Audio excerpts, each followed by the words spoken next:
All right, guys, so again, let us know if you can hear us in the comments. We're having a little bit of technical difficulties. So show us some love. If you can hear us, let us know. If not, if we're muted, then let us know that as well. But I think that we are good to go now. So happy Trainer Talk Tuesday. If you missed that, guys, you can find us every Tuesday at 2 o'clock p.m. Eastern Standard Time right here on Facebook Live at our business page, Never Settle Fitness. And we're going to talk today about how to break free from emotional eating, guys. That is a big thing. It's pretty one of the biggest thing. It's huge. The biggest thing, because it's really going to come down to something. Let me not bring that up. I guess we're going to get into it when we get into the bulletins here. But for the most part, very, very big deal when a lot of people come in, because it kind of goes back to even last week when we talked about discipline, right? So emotional eating is going to have some discipline. It's going to take some discipline. And when you first starting off on your fitness journey, that is something that we all are lacking as we start to be aware of this new lifestyle that we're trying to create for ourselves. Yep, guys, and emotional eating is huge, and I would say everybody goes through some type of emotional eating at some point in their life. Some may be more severe than others. So emotional eating can be things like eating disorders, binge eating, but it can also be small things that you may not really notice or categorize as emotional eating. Things like excessive calorie counting, or feeling shame or wanting to punish yourself if you eat what you would consider bad foods, feeling guilty. So we talked a little bit of that in the weeks prior here, but everybody has at least experienced once or twice in their life some form of emotional eating, and those things can be very strong. What was shown to us in our childhood, different memories that we correlate to food, have a very strong impact on our eating decisions as we get older. So we're going to discuss how you can finally break free from those things. And the first thing that you can do is to first identify your triggers. So you need to know what really puts you in a certain mood. Why do you eat? Why do you eat what you eat? Like, why do you choose certain foods? How do you feel when you're choosing those foods, and how do you feel after you consume those foods? And this is very important to kind of identify these things, because then you'll start to see patterns. And what do I mean by this? Do you eat because you're bored? And so is that just something for you to do? Are you a social eater? Are you someone who eats when you're upset? So if you get bad news, do you like to eat a lot of food, or do you tend to not eat anything at all? What kind of foods do you gravitate towards during these times when you're feeling a certain way? Or do you like to eat certain foods that remind you of happy times in your childhood?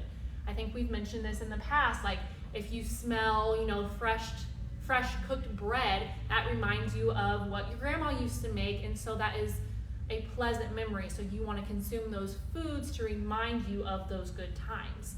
There's a lot of different emotions that can be attributed to the things that we eat when we eat them, and it's very important that you start to take a mental note, or even physically writing down why you are consuming these certain foods and how you are feeling when you do.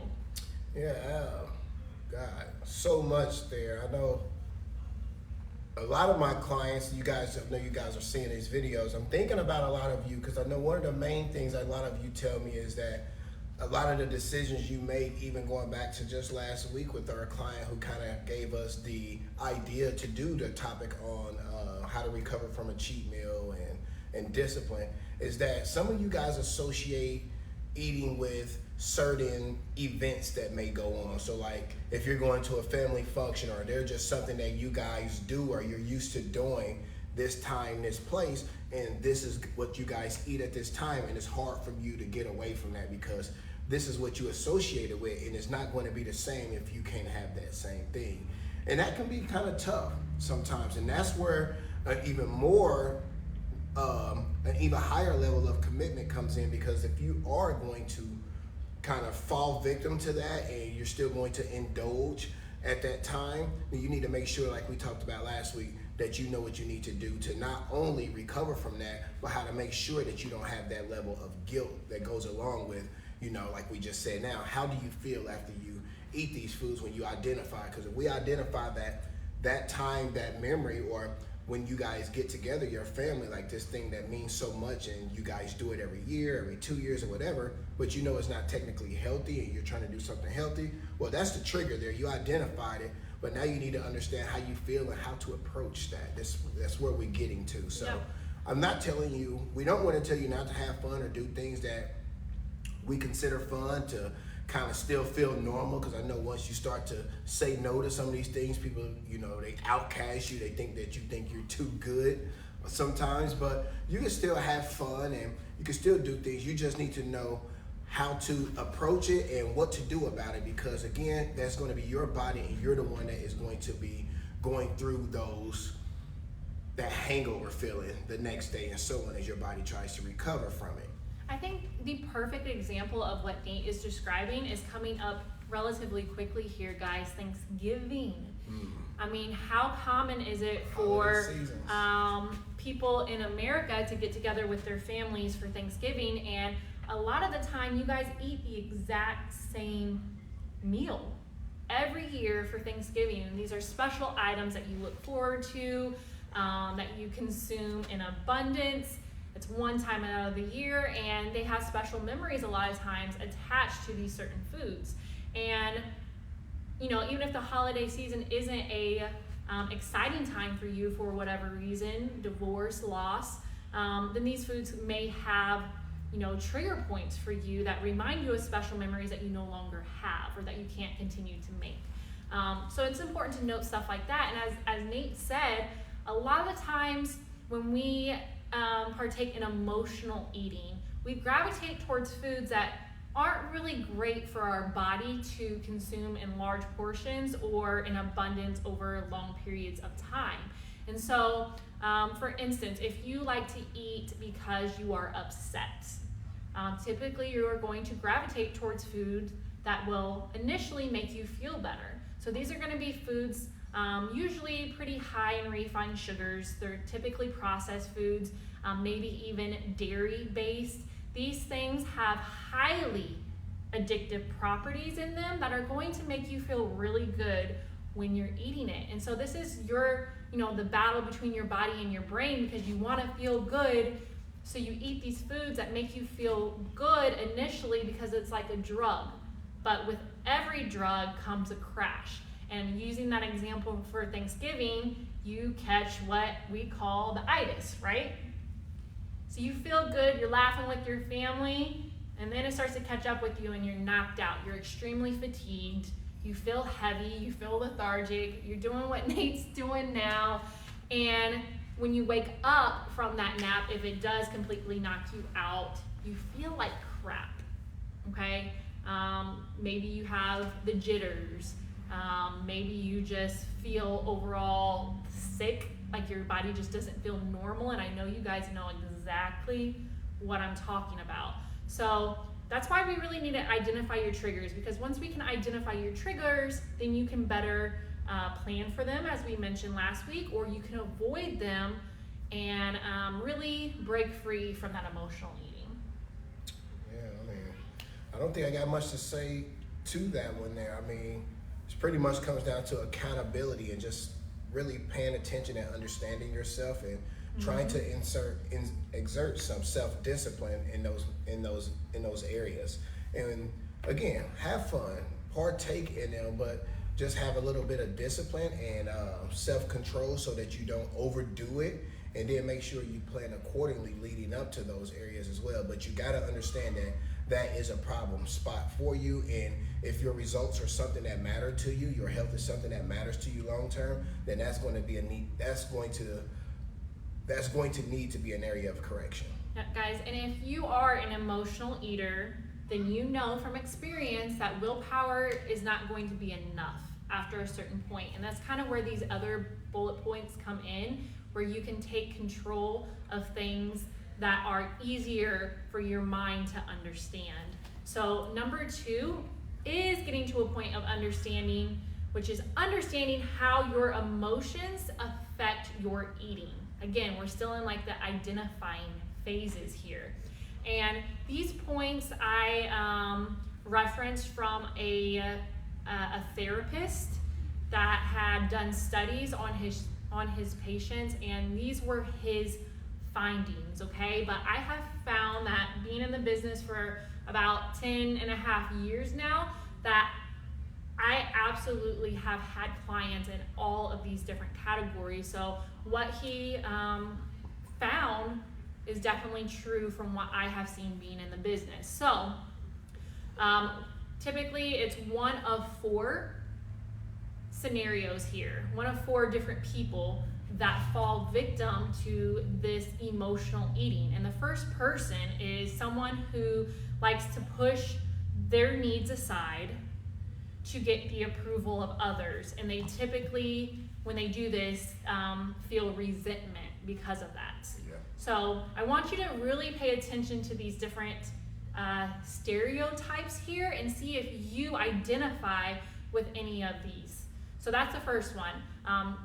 Typically, if you're a person who always puts other people before yourself, that you always come last, and then after a period of time of doing that for so long, you start to feel resentment because of that, you are more likely to fall into emotional eating. The second type of person is a person who believes that their success in life is undeserved, that where they are in life has absolutely nothing to do with the decisions that they made, that they got lucky. Okay, these are people that feel like everything just kind of fell into their lap, that they didn't really earn it. And these people are typically afraid of being publicly shamed. Okay, they're afraid of being embarrassed. The third one here is the perfectionist. So if you are someone that has a real type A personality and you are very particular about how things are done, and you're an all or nothing type of person, that you're either going to get it done perfectly or you're not going to do it at all, and you are anxious about making mistakes, then again, you are going to fall victim most likely into this trap of emotional eating. The last stereotype here is someone who suppresses all their negative emotions and they don't address them at all because they fear losing control. That is what their greatest fear is, that they don't want to lose control, and so they want to dictate their emotions by suppressing all their past traumas, all those negative things. They don't want to have conversations about these things or move forward towards healing. Those type of people are also ones who are going to fall victim to emotional eating most likely. So let us know if you identify with one or multiple of these stereotypes. And you may look at these things and say like, wow, like that's me. If you think that, if you feel that way, then you can start finding healing. So I want you guys to pay attention to that. Let us know what you think, and then we're going to move on to how you can really start breaking free now that you've identified what your triggers are and if you fit into that stereotype. I'm dissecting that. I went over it, but that there. It's a lot. Yeah, I'm thinking. That's a I'm lot. trying to see, It's like, heavy, but it's so true. Am I one of those people? I'm thinking. Obviously, He's I two am. of I'm those trying to people. figure out which one. He's 2 of those people. Anyway, I do know number 1, pushing your own needs aside to appeal to others. Resentment, guys. That one there. That's one that I've dealt with up close and personal with a client who has gotten like probably one of the biggest turnarounds that I've worked with, one of my biggest like success stories. And that was a huge thing. And when it comes to that feeling of resentment and everything like that there, guys, just think about this here. If you're trying to do something for you that you know is right and and it's a positive thing, there's no need to ever feel guilty about it. If there is a need to feel guilty about it, however, so is that you guys are not being the true leader in that moment that you're being called to be.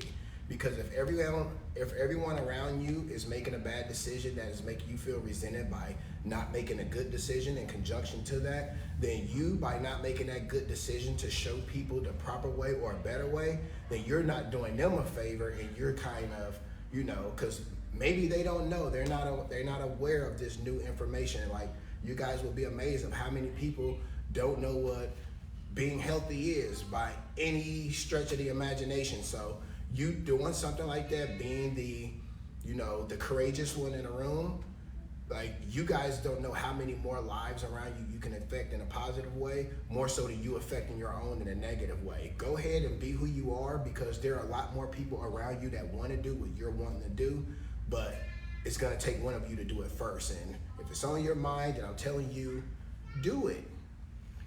Yep, and I would say I'll get vulnerable here. I think Nate identifies with two of those, just being his wife and knowing him. I also think myself, I identify with two of those. And the first one is what Nate just mentioned, pushing your own needs aside for the approval of others, and that can lead to resentment. I 100% fall in that category, I would say. And typically when I'm in that mindset, I'm a mother. Most women are going to relate to this. If you're a mother, if you're a wife, you naturally start putting everybody else, in front of your own needs. And when I get to that place, I get very stressed out. Okay, and then this kind of goes to number one. You see how these start to tie in together? Sometimes I'll feel that resentment, but I just get very overwhelmed and stressed out. And when I feel like that, then I want chocolate. Okay, so that's my trigger. When I'm stressed, when I feel like I've had too much on my plate, that my needs aren't being met, that I'm meeting everybody else's, that's what I gravitate to. So you're starting to see how number one and number two kind of work with each other. I am also a perfectionist in a lot of different ways, where I am an all or nothing personality. And Nate can probably attest to this, that if I do something, I do it really well, or I just don't do it at all. And I'll go through phases of that. And that goes from every area in my life. So when you guys look at me about like nutrition, I can be way far on the extreme because I'm a perfectionist.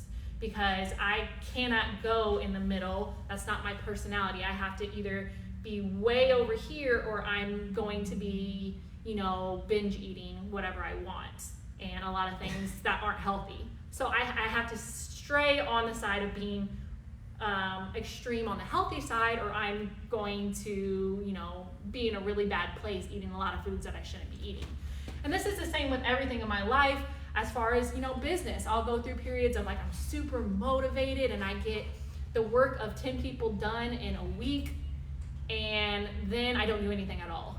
And I don't want to do anything. And I'm highly unmotivated, and it's hard for me to get out of bed. Same thing with cleaning. I'll be a clean freak and I'll scrub the baseboards, or I just won't. I'll lie in a pile of dirty clothes for days. It's the one extreme or the other, guys, with me. And I know that there are other people like that. So when I get in those scenarios, again, it goes back to being anxious about making mistakes. So when you get into that mindset as a perfectionist, since you're afraid of making mistakes, you just don't do anything at all, because you can't make a mistake if you're not actually trying, right? So those can lead to binge eating habits as well, because when you get into those feelings of being very unmotivated, like I said, that usually means that you are going to eat a lot of foods that we talked about before that are going to make you feel happy. They're going to make you feel motivated. You might load up on caffeine so you can get things done, and then you crash. And I hope that makes sense for you guys. Oh, so you say you're number one, and what is that? 1, 2, 3? Yep. So which two am I? You're the other two. Believing your success in life is Nate's about to have an epiphany. that one, and suppressing all negative emotion. No. Maybe the last one. That is Nate, No. guys. That is Nate. It's That's okay. funny. We don't I'm have to do also this thinking live, too- but I'm we'll also- discuss this later. I'm also thinking too, how many damn Three Musketeers done saved the day? throughout our I relationship. do love Three Musketeers and 100 So grand. when she said she So wants if chocolate, you're wanting to give me that's something. what she said. 3 Musketeers and 100 grand. Lately, it's been a lot of 3 Musketeers. Myself, I've been feeling a lot of Butterfingers recently for some reason. I don't know why. I've been thinking about The Simpsons a lot. Then I wanted Butterfingers. If y'all remember that old Homer Simpson and Bart. For him, it used to be Bart like commercial. fried foods more so. It was like wings. So he doesn't really do that as much anymore. But everybody has like their go-to feel-good meal, and it's very important to identify what those meals are, how you feel, and then what person you are. Like Nate and I just described, whether he wants to admit it or not, he is those other two. Those are definitely not me. But however, let's talk about how to correct those, since you just want to make stuff up. Let's move on. Number three is pretty much like we said, guys, accountability, just owning it. Accept yourself. Accept yourself for who you are. Quit fighting it. Let your guard down and just be comfortable within your own skin. So even when I went back and like I just said about the client who I had a real up close and personal experience with when it came to her wanting to make better decisions during her lunch periods and so on, but being afraid to, because not only was she a minority female in a room full of not just successful guys, but successful white males, and you guys know how that can be for some folks in this country, especially at this time. That was a big thing for her, and she felt that her going away from that and being that one person different was gonna cause her colleagues to look at her differently when she's doing everything in her power to try to earn their respect. You know, she's extremely successful. You know, she's an amazing woman. She's done a lot in the dental world, so I don't think she has anything to, you know, feel ashamed about. And now, after that experience, now she has turned all those people's lives around. They all wanted to start making better health decisions. They all wanted to start, you know, and it started with just a side salad. At first it was all pizza, burgers. You guys know what it is. You guys know what you guys are eating for the most part, especially if you're working big office jobs and you guys are all going out for lunches together, getting a table. You guys know how you're eating, and I understand that pressure that can be there.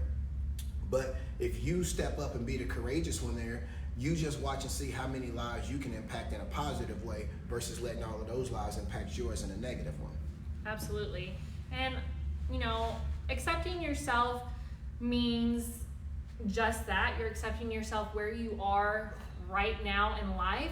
That doesn't mean that you don't want to get better. That doesn't mean that you accept yourself and you're like, well, I'm just not going to change. That's not what we mean. It means you're going to identify where you are at now, so you can get to where you want to be. And you have to accept where you are now so you can get to where you want to be. Because until you do, you're probably going to just stay pretty stagnant, or you might even go backwards because you haven't really gotten to a place of love, understanding, and acceptance of, you know, decisions that you may have possibly made to lead up to that point, or forgiving your family for, you know, not teaching you how to eat healthy. You know, whatever it is for you, you have to accept those things, forgive yourself and forgive others for the position that you are in right now. And I say forgive others. Yes, you are ultimately responsible, but what your mom ate when she was pregnant with you matters. What you were given as a child matters. Your cooking skills, you know, from a child into teenage years, going into an adult matters. And if you weren't taught those things, it can have a huge impact on your life.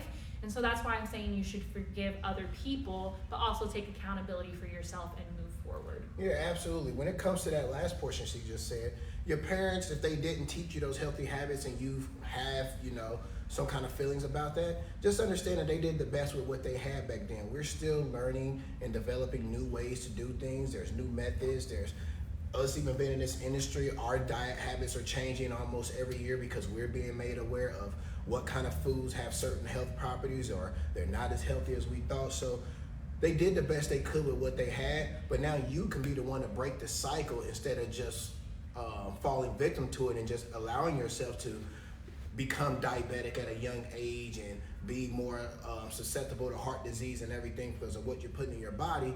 Change those habits now. We seen, like, a huge reason I'm in this industry is because I watched all my grandparents pretty much start kicking the can when they got to around the age 50. And that's where my parents are now, and they're up and they're doing well. My father was just here, popped up on us, had some good time with the kids, told some good stories like he liked to tell. My dad's so good with that stuff.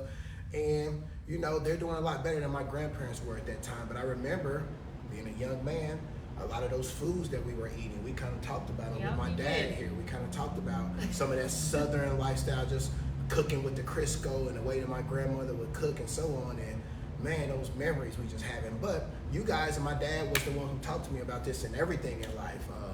Breaking the cycle, making the decision to do something different. It has to start somewhere. Why not yourself, right? So you be the one to break the cycle. And also, last thing I want to say before we get to the last part is that this kind of reminds me of what I like to tell clients when we're doing our virtual training,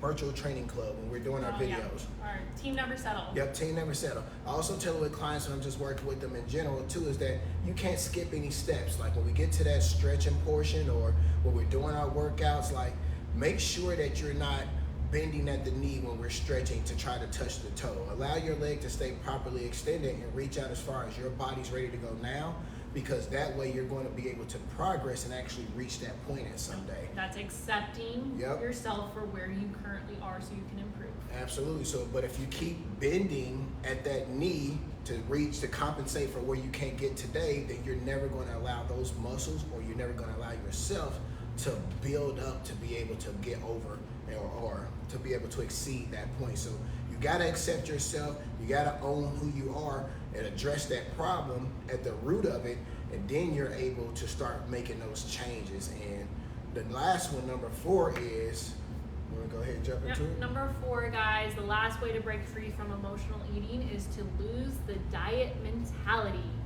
And so this means that you should not be tracking your weight obsessively. For a lot of people who this is a trigger point for them, you should not be tracking your weight at all.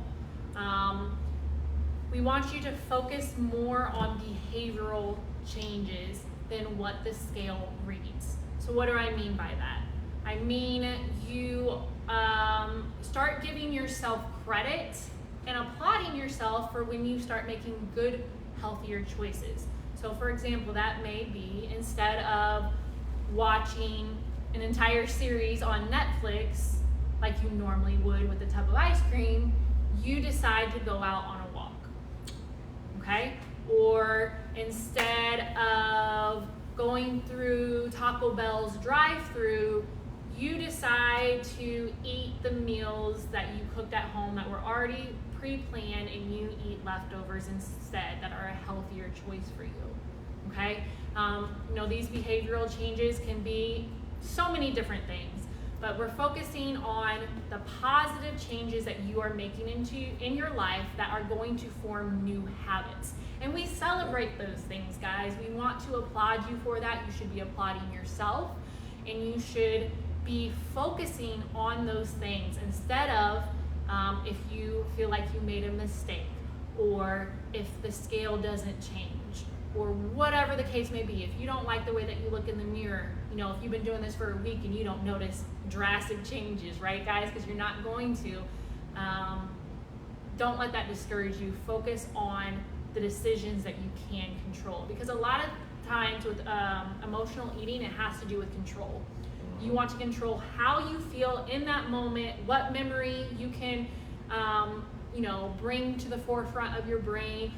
You want to control how you eat, what you eat, all those things, right? So this gives you a sense of control.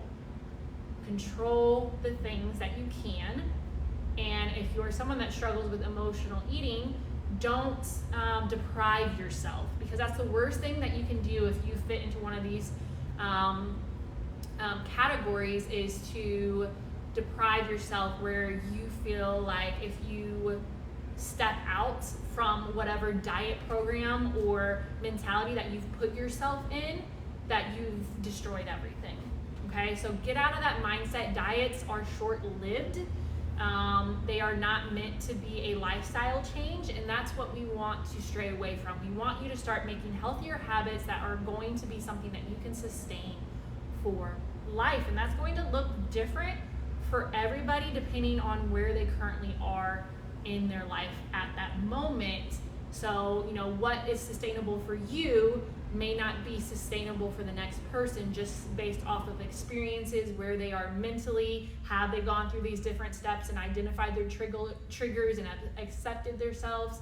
Things like that matter. And so, you know, don't compare yourself. I would also add that in, as like, comparison is a dangerous game. You should only be comparing yourself to yourself from where you were to where you are now, not to other people. Yep. So that takes me back to the big D word again. Is that a D? Not like a D? No, it's the wrong way. Is that not a D? It's a D. It's a D to you. Yeah, well, I know. Okay. But you gotta do it the other way. So is that a D, guys? Is it like a D to you? I'm doing the best I can.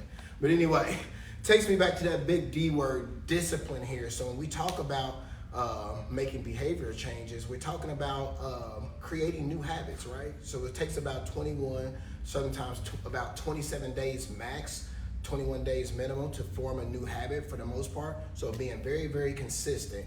And I know so many people that want to try new things. They say, oh, I'm on a diet, but they're still out at the club and, hey, you drinking tonight, girl? You drinking tonight? Nah, I'm on a diet. But you're still out at the club. You're still putting yourselves in a position to be vulnerable to make those bad decisions. So instead of putting yourselves in those environments and just trying to fight those urges to want to partake and do things, just eliminate that whole portion and that behavior of going out and being in that environment. So that way you're not even likely to even make those type of bad decisions. So that doesn't mean that, like we said before, that you can't have fun. If you are a social person, you know, maybe the club's not the best choice for you to be in, but you could go to, you know, a nice restaurant that maybe has a dance floor, and you go with a few friends, and that way, you know, the fear of being judged by people that you don't even know is eliminated, because you're with a small group of friends. The environment isn't as like high paced typically, where there's not as much pressure to do those things. So you can still kind of be in environments that you like to be in without having to, you know, sacrifice the fun that you're having. If that makes sense. Does that make sense? Yeah, it do. More so where I'm getting to, though, is I'm just trying to say that at least early on, while you're trying to adjust and get more accustomed to that better way of living, just eliminate all of those different things, like as far as behavior go. Don't allow yourself to go there, or don't do things that's going to lead up to you making that decision. So eliminate those behaviors and show and try to exude a little discipline in those facets. And get away from the mousetrap, guys. That's absolutely. So don't fall victim to it. You guys know what it is. If you identify that trigger already, now it's time to make it focus on that behavior, not to put yourselves in a position to make that type of decision.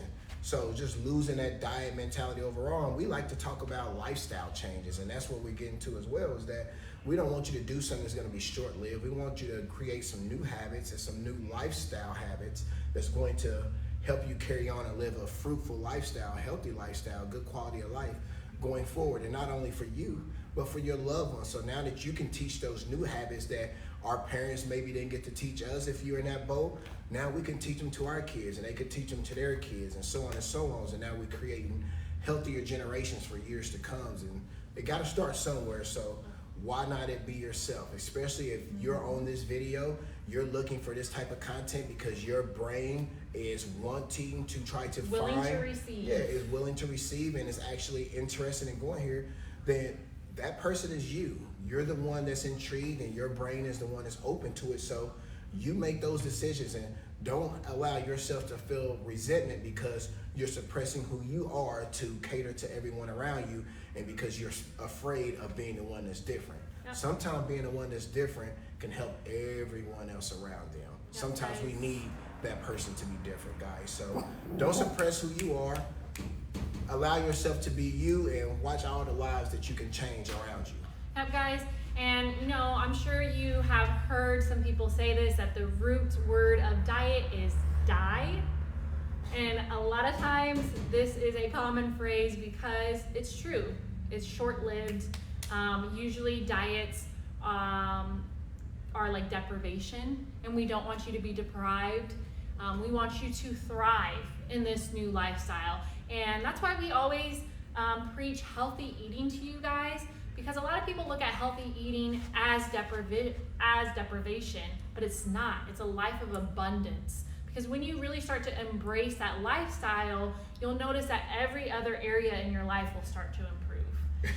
You just made me think. Quick, if you ever watch these videos, I'm about to bring you up because that remind me of you. I got a buddy named Quentin, and he's thinking that he's going. I try to help him out here. He won't listen to me by any means, but he wanted to stop eating meat because he feel that can make him healthy. Why are you gonna do him like this right now? I have to, because what you just said, that deprivation, where people think that being healthy is, okay, I'm gonna stop eating the double cheeseburgers at McDonald's, but I'm still going to eat the French fries, and I'm not going to incorporate any healthy fruits and vegetables. I'm not or going anything to like get that. the extra large Coke. I'm gonna get the extra large diet Coke. Right. So, or even if you're eating at home, people think that, okay, they're still doing the same thing, but now they're just not allowing themselves to have more, or they're taking away one thing, but they're still having something else that's kind of bad. We just see it time and time again, but I know one thing with fast food, my buddy does that. He's still kind of doing it now, where he don't allow himself to eat meat for the most part, but it's not like he's really replacing that and getting a healthy protein like chickpeas or beans and rice or something. He's literally just eating potatoes and... So when he first told me... This is so funny.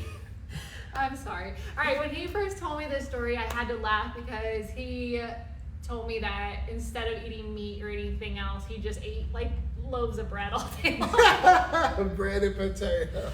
So, guys, that is not what we're encouraging you to do. We want you to replace some of these things with healthier. Sorry, Q, I gotta use you as an example. That was him. He had to embarrass you like that. I told him not to. I tried to help you out. He might not see this anyway. Who we kidding?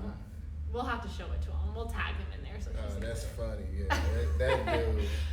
I was like, so what you eating now? I was I was happy when he was telling me what he told me. But in all seriousness, though we're kind of making a joke of this. We're laughing about it, but you're probably watching this at home and you're doing the same thing, and it is a serious matter. This is very, very common. Yeah. That's why I wanted to bring it up, because Quentin is a close example, but I know we see it all the time. I see people posting pictures of their food, and these people are they're talking about health on their feed. Hey, I see them post their food, and they think because it's not the meat there, but they still eating like mac and cheese and all these things that got all those other inflammatory properties to it, that is really doing the body a disservice. And then on top of that, you guys are still not incorporating the things you need most, like the water, the fruits, the vegetables. You're still not getting those things, even though you're trying to take away some of the bad stuff. You're just making it not as bad. And yeah, guys, and I don't want you to make it seem like we're just like ragging on you guys, because Nate and I used to do this too.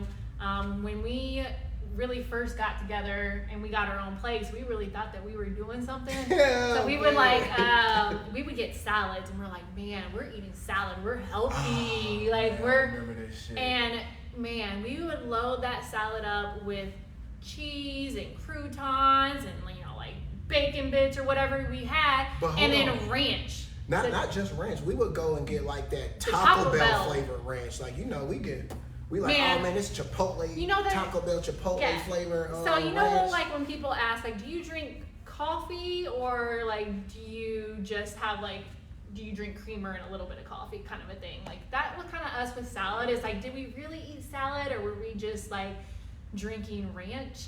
I think that we were. I don't know if we was using romaine lettuce. Oh, guys, it was iceberg. Was it spinach? But the thing is, we definitely wasn't eating kale and shit. Oh, we wasn't on no. We were eating lettuce. That kale yet. We were eating lettuce. We wasn't even eating spinach. We was probably just eating some lettuce. Romaine lettuce. We was like, okay, this one we got a little purple on it, a little red. It gotta be a little healthier, right? Yeah. So, guys, the funny thing is that we thought that was so healthy because we were eating a salad. Just because of the term salad is like does something to your brain. But what you put in your salad matters, guys. And I'm sure, like I said, there's probably a lot of you at home that are doing the same thing. Like, well, I put ranch on my salad, or I put this on my salad. And it's just different parts of your journey, guys. Because back then, we really thought that we were doing super well. And I'm not saying that you guys aren't doing well if you're at that point in your life right now. but there's so many different ways to keep improving. And even now where we're at, some of you guys may look at us and think like, I'll never get on their level, but then we look at other people and we're like, man, we gotta get there, you know? So it's different depending on where you're at in your journey, what kind of stage you're at during this breaking free from the emotional eating. But always I encourage you guys to always strive to being a better version of you. So that's all, guys. That's pretty much all that we have for today. Short recap here. If you want to break free from emotional eating, you need to identify your triggers. Why do you eat what you eat? How do you feel before eating those things? Why did you choose those food items? And how do you feel after eating them? You need to understand how your emotions affect your eating, and you may fall into one of 4 different stereotypes. 3, you need to accept yourself for where you are and do not compare yourself to others. Only compare yourself from where you were yesterday to today and who you want to be going forward. And then last but not least, you need to lose that diet mentality and really focus on behavioral changes, not the scale. Self-accountability, guys. All one sums up to 2 words: self-accountability. You gotta have it. Just own who you are and watch how much easier life can be when you're not trying to fight who you really are. Once you understand that, you own that, all these other things that we talked about today, like everything else I say, it's a domino effect. All the dominoes and the chips are gonna fall where they may, but you gotta just believe that you are this person and not allow yourself to fall into those positions where you continuously making bad decisions because you're not addressing the behavior, because you're not really accepting who you are. You're hiding and you're running from it, and it's causing other issues in your life that's affecting your health. And let's stop it down and let's get on top of it. So that's it for today.